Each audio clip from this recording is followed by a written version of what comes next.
Are we buying or are we selling on some of the top storylines of the Pittsburgh Pirates season thus far?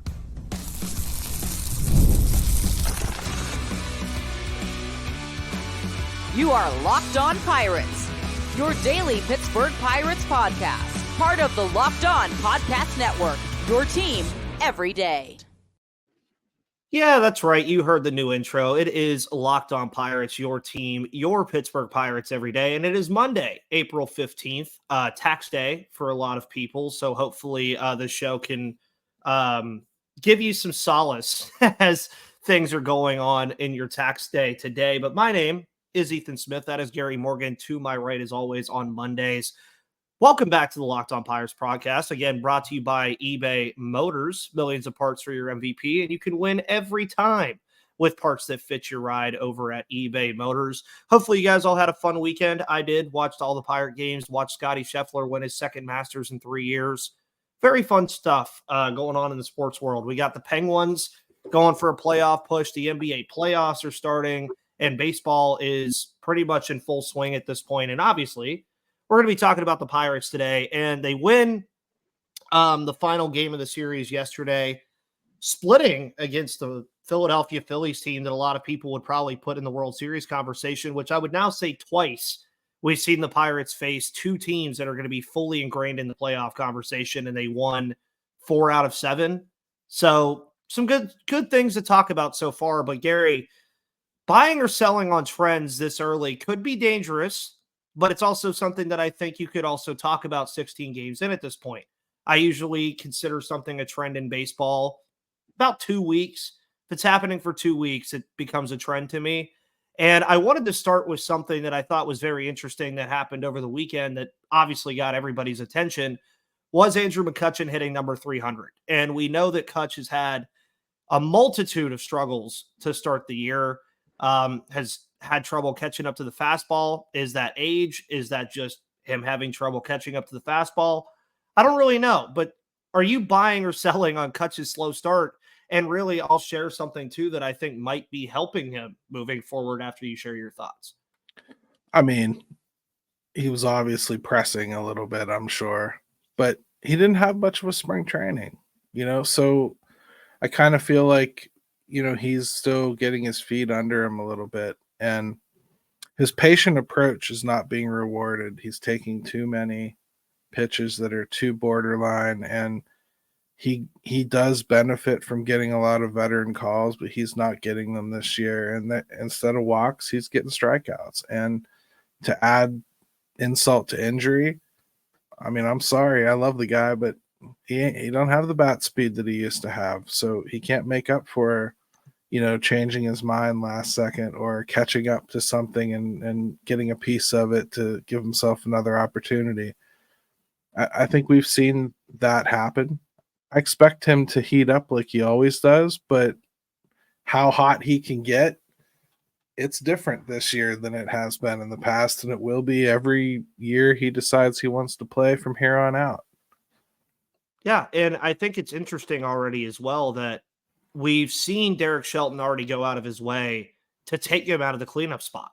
He's been out of the cleanup spot a couple of times already. We've even seen Derek Shelton go as far to bench him for 2 or 3 days based off of the play that he has. And a lot of people in Pittsburgh, I think, do understand what stage of Andrew McCutchen's career he is currently in. He's well past his prime. He is not the Kutch that we had in Pittsburgh all those years ago. And even when he came back last year, I do think it painted the wrong picture for a lot of people last year because he was playing very good baseball last year before his injury at the end of the year.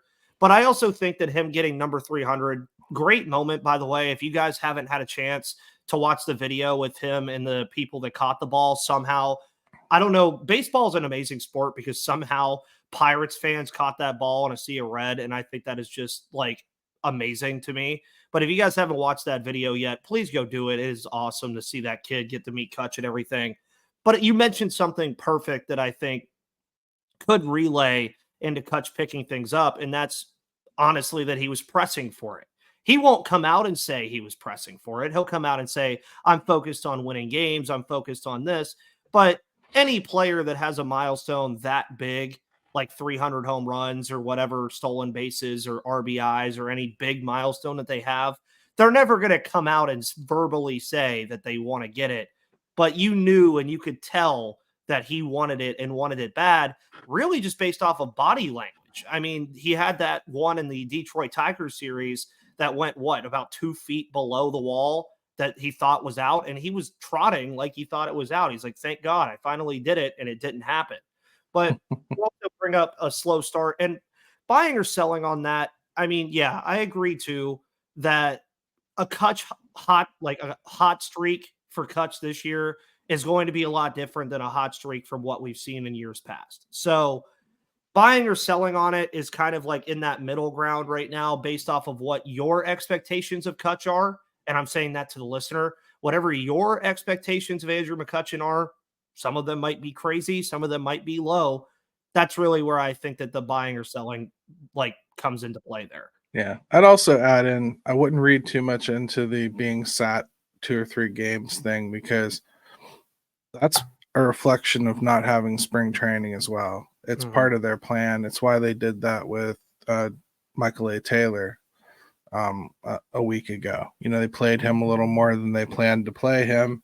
And then, all of a sudden they were like, okay, well, we got to get him some rest. That's part of the plan here. And so they got him some rest, and it seemed really awkward because he was killing it. And then all of a sudden he's sitting for 3 games, and not coincidentally, he hasn't looked nearly as hot since he came back, has he? No. And we've seen a lot of early trends. We've seen a lot of hot starts, but I'm kind of going from, I would say Kutch was up there of importance, but I am kind of sticking with the more and more important stuff, and then we're sliding down. And obviously, I think this one is pretty important.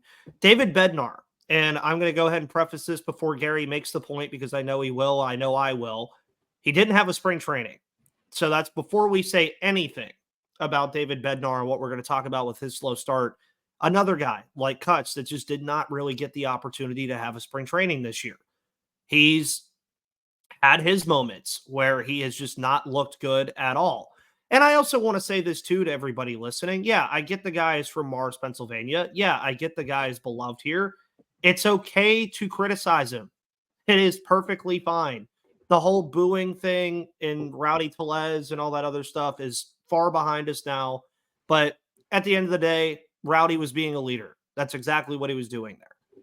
But as far as what we've spoken about with this bullpen and how strong of a unit this is and what kind of unit it can be, well, with the start that David Bednar's had with the blown saves and the control issues and a multitude of different things that he's dealt with so far, a bullpen to me is only as strong as its closer. And if you're saying that David Bednar is your closer more often than not, and he's struggling, we saw it even on Tuesday when he blew the lead. You got 8 innings from Martin Perez. We'll talk about the rotation later. But we've even seen the bullpen have its issues. But if your closer is not on, Gary, do you agree with that sentiment that I have that really, I mean, a bullpen's only as good as the closing pitcher, right? I mean, it depends on how much you need them. If your starting rotation stinks, then you better have a lot more good than a closer. You'll never get to him. I think the only reason that the emphasis is all on the closer right now is because there's been a lot of games where we've only needed basically a setup guy and the closer. Yeah. So I hesitate to kind of jump on that trend, but that said, I think David's probably fine. I think he worked out a lot of his kinks, and I think we'll see mostly the same David we've seen. I think that was literally just a rough start to a season, kind of trying to work through spring things in a regular season. I could tell you that I think in hindsight, probably stupid, probably should have started him on the IL and let him, finish ramping up down there and then bring him up. There'd be no shame in that coming off of the spring he had. I think everybody understood that. But, they chose not to, and we saw the result. 3 of 4 blown saves. So, Yeah, and it's even more interesting with hindsight being 2020 on this is you really look at the first couple series and they didn't even really use them. I mean, you look at the Miami series, you had Hernandez getting a save, Chapman getting a save, all these other guys were all in there and involved. And we obviously found out that he was unavailable for those games, which he was. He was unavailable for the first couple games and available for the fourth game, I Just the believe. first game was the only Oh, it one was he just the wasn't. first game? Yeah, and then they didn't need him. And Doesn't then that feel like an eternity ago, by the way? Opening day feels like it was like a year and a half ago, and it was 2 weeks ago. it does, but that's the way baseball is, man. Yeah. It really is such a long season that you almost do have to look at it in segments. I think that's why so many people talk about the All-Star break as a important point to look forward to, because you'll really know what you have by then. So Yeah, and with Bednar, I agree with you 100%. I really think that the lack of a spring training and also the fact that he might have even still been dealing with that lat injury early on, I think those are both components to what was happening. I would just hesitate for anybody saying make Chapman the closer or make Holderman the closer.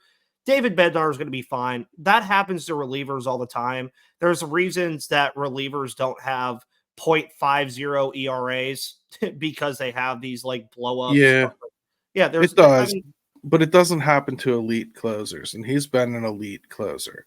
Yeah. So yeah, it's shocking when it happens. It's something worth noting and getting upset about when it does. It shouldn't happen much. Let's see. I think he's probably turned it around.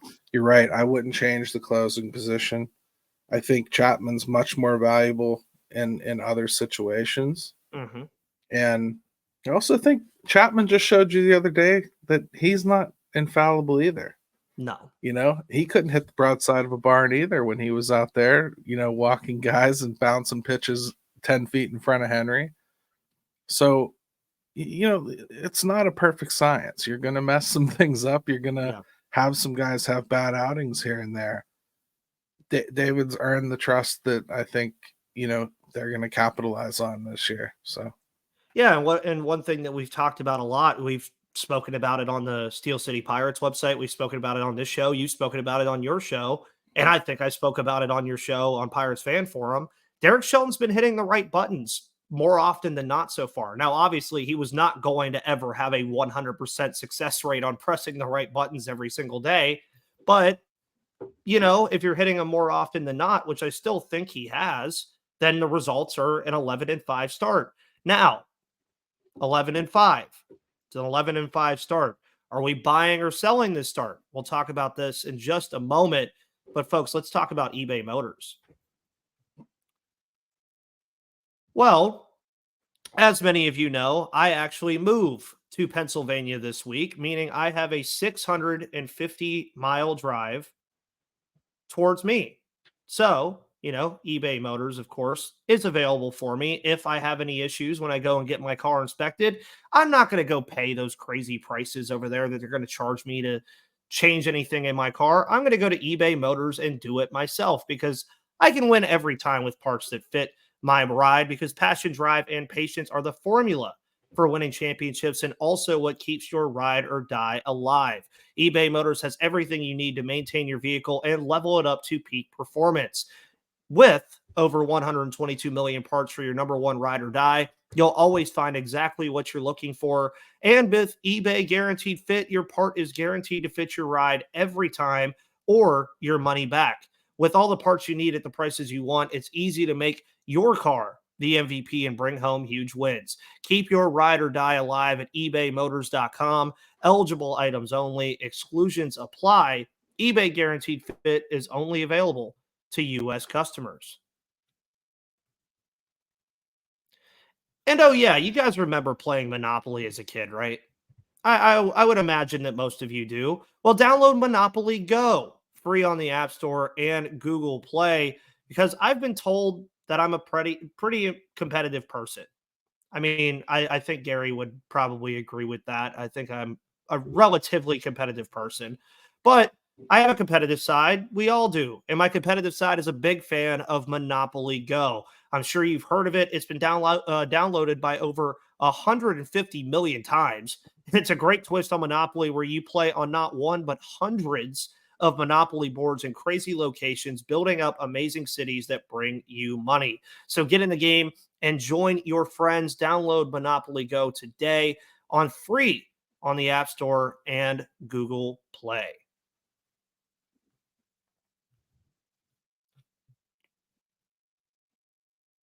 And oh, yeah, how I mentioned there's a lot going on in sports right now. Well, don't forget, folks, that the NFL draft is next week, and it's Locked On's NFL Mock Draft Live on April 17th at 7 Eastern Time, streaming on the Locked On Sports Today 24/7 streaming channel on YouTube or the free Amazon Fire TV channels app. You can find the ultimate 6-episode series on April 17th at 7 Eastern Time to hear who the local Locked On experts are picking for every NFL franchise, with live reactions from the local college football experts and even the fantasy football angle. So make sure you guys check that out. Chris Carter, I don't need to tell you that Chris does a phenomenal job. You guys all listen to his show if you listen to my show more often than not.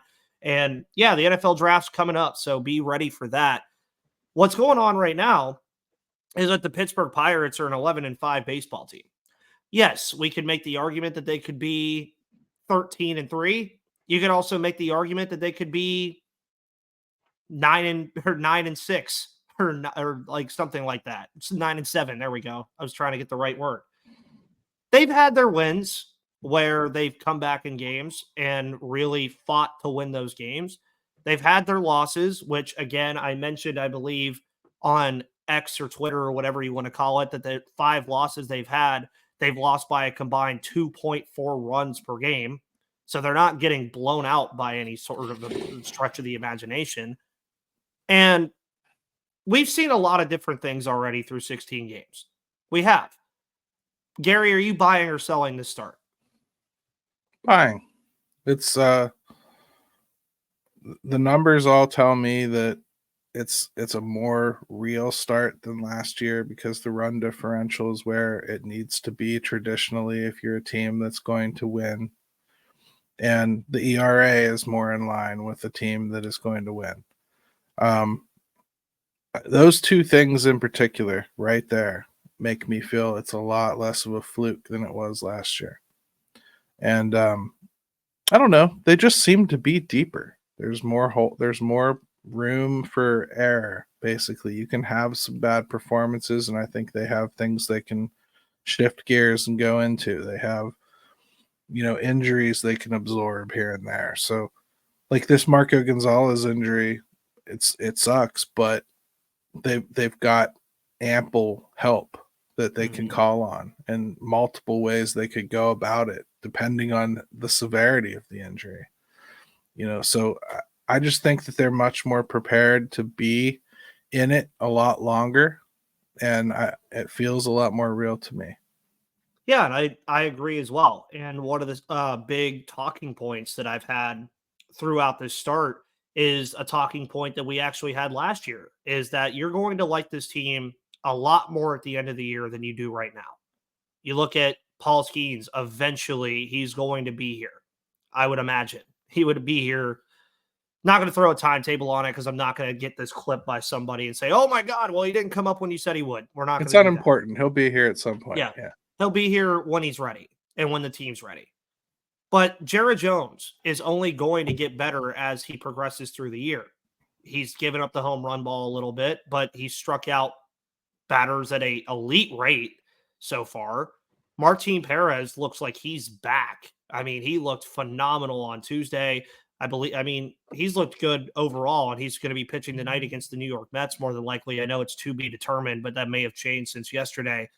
But we've seen a lot of good things, and it does feel different because it almost feels like they're not lucking out of winning baseball games this year. Last year, it kind of felt like, there were certain things that were happening where they just were getting very, very lucky. Now, obviously, the best baseball players of all time will tell you need a little bit of luck over 162 games. And that's not to say that the Pirates haven't gotten lucky at all. You have the Gunnar Henderson overthrow and a lot of other things that have happened.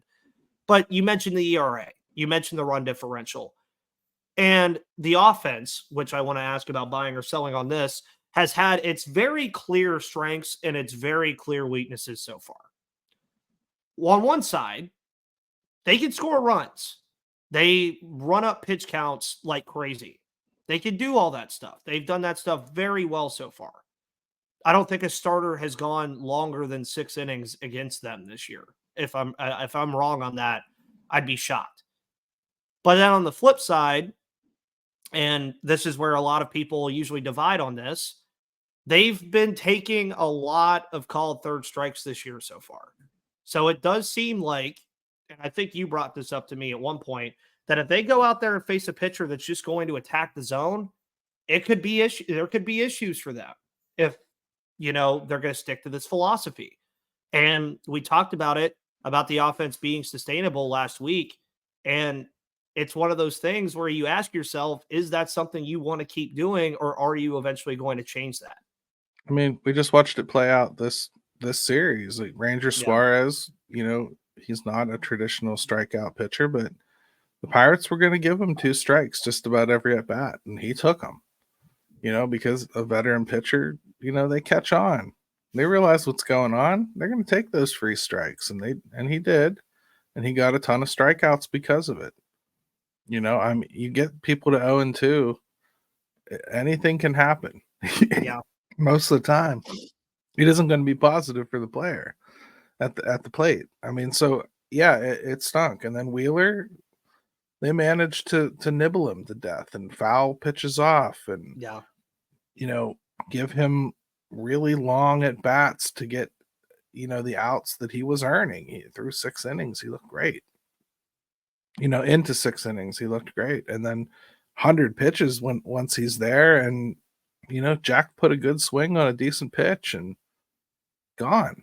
I mean, that's the way that the offense is supposed to work. You're supposed to make guys tired and then capitalize on it.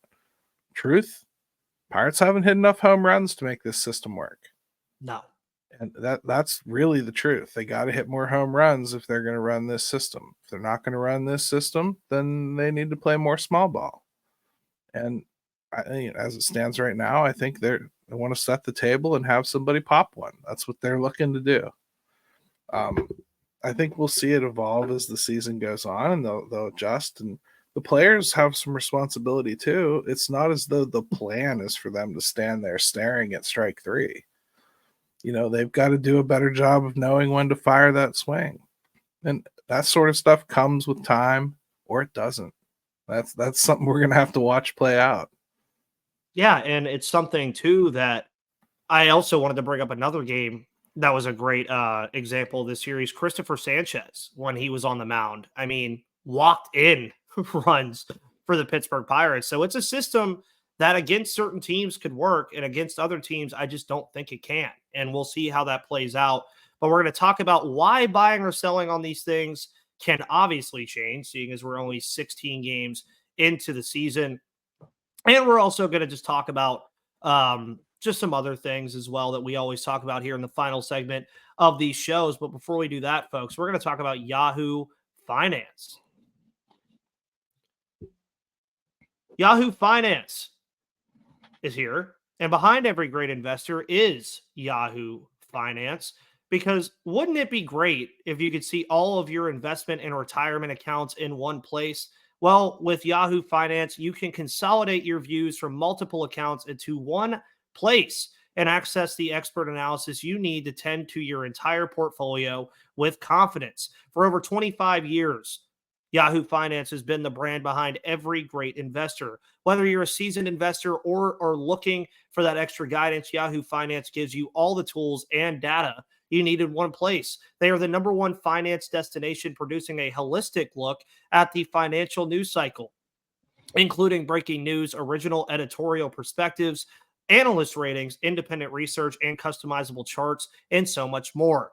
Securely link your brokerage accounts for a unified view of your wealth, including 401ks and other investments. With a community of over 90 million users each month, their real strength is helping you on your way to financial success. For comprehensive financial news and analysis, visit the brand behind every great investor, yahoofinance.com. The #1 financial destination, yahoofinance.com. That's Yahoo Finance, yahoofinance.com. Say that 10 times fast for backing every great investor.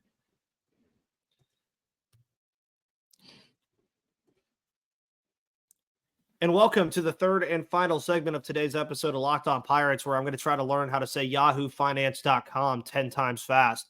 But one thing I'm not going to try to learn to say 10 times fast is raise the Jolly Roger, because we'd have to do that 11 times already, and I'm not saying it fast. It's a marathon, folks. This season is a marathon. You would know that if you've been here for a while and seen the differing takes that I have to make in April on this show daily versus the takes I'll have to make even in May daily. There's very different things that happen very quickly. Like I told Gary earlier in the show, opening day feels like it was months ago. It was 2.5 weeks ago at this point. And we're already we have storylines, we have trends, we have a lot of things that we can talk about. And one of the things, again, I want to go back and reach around to a point that I made earlier, that we were talking about the Phillies a little bit. And the Pirates have played, I would say, two very strong competitive playoff teams. One from last year that I obviously think will carry over to this year in the Baltimore Orioles and the Philadelphia Phillies. Now, every win means the exact same amount, truthfully.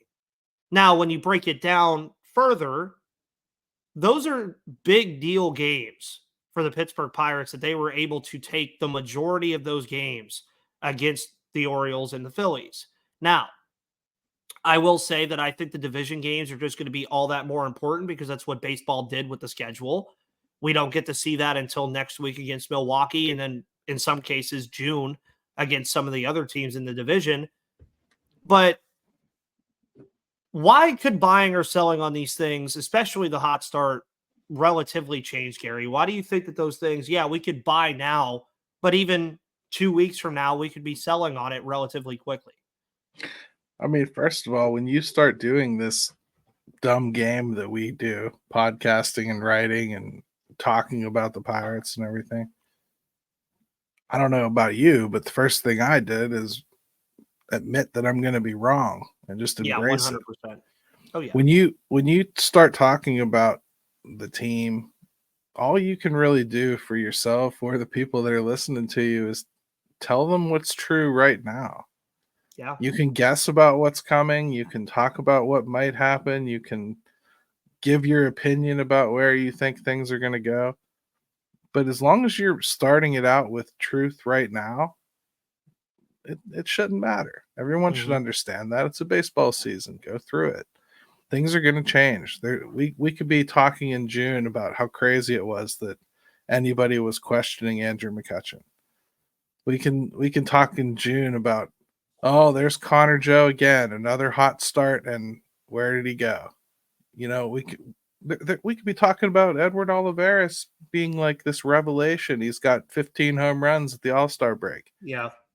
Who knows what's going to happen and what we guessed, and who cares if it's right? When you look at the team and you add up what you think's going to happen, you kind of take all that into account. You know there's going to be some ups and downs from things you didn't see, and that's why I never changed my prediction. I don't care how they start. I won't change my prediction. I didn't last year when they started 20-8. Thank God. Yeah. Yeah.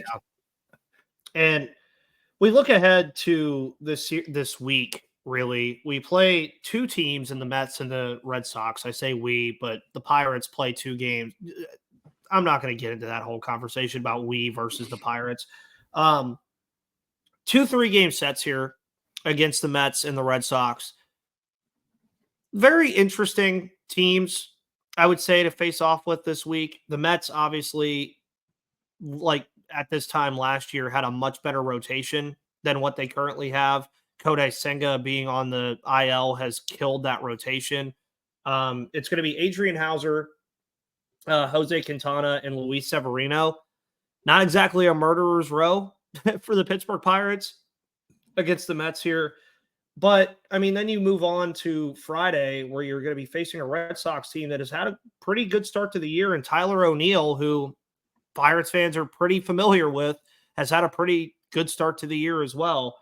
This is one of those weeks, though, where it just feels to me that with the way they're, like you mentioned, telling the truth right now, I don't think there's many arguments to be had to say that the Pirates are just better than both of these teams. They just are. The Pirates should Yeah. be better than both of these teams. I will say the Mets, their record is deceiving. I mean, 7-8, but they started 0-5. Yeah. So they've really kind of stormed back here, like and played some good ball. They have, I believe, the second or third best ERA in the league right now. Which is insane with You that know? rotation. So let's not just dismiss them because they're names that we don't think click with the upper echelon of baseball. In fact, I've heard a lot of people go like, the only pitcher I'm worried about in this series is Jose Quintana. Well, he's the worst of the three. Yeah, So right now. you maybe you want to adjust that. And the Pirates kind of handle lefties pretty well. So I don't know that I would feel that way if I'm you. Severino is a very capable pitcher. He's a guy that I think we had interest in the Pirates potentially bringing in. And Adrian Hauser, I still think ultimately is going to prove he should be a bullpen arm. But we'll see. He's being serviceable right now. This series eminently winnable. Pirates really should win this one. The Mets are a strange team though, man. They can put up a ton of runs, and when they hit, they all hit, and when they don't, none of them do. It's it's ice cold or all in. Yeah, and then the Red Sox series, I mean, another team that's a lot like the Mets. I mean, pitching staff, not all that strong, obviously, with the injuries that they've had, but they've already proven, too, that it's an offense that can just put up runs with Tristan Casas and Rafael Devers and Tyler O'Neill and Masataka Yoshida and a lot of these guys that have just been going really well. And we'll see what the Pirates decide to do. You may even see Ethan in PNC Park this weekend. Who knows yet? We'll see how that goes. I will also have a preview of that Red Sox series coming out to you over at Steel City Pirates, where we do a ton of writing work over there. Gary, myself, Michael, and that whole crew that's over there doing a lot of fun work. Gary, you'll have 5 thoughts at 5 today. The Pirates Fan Forum this Thursday, audio Saturday.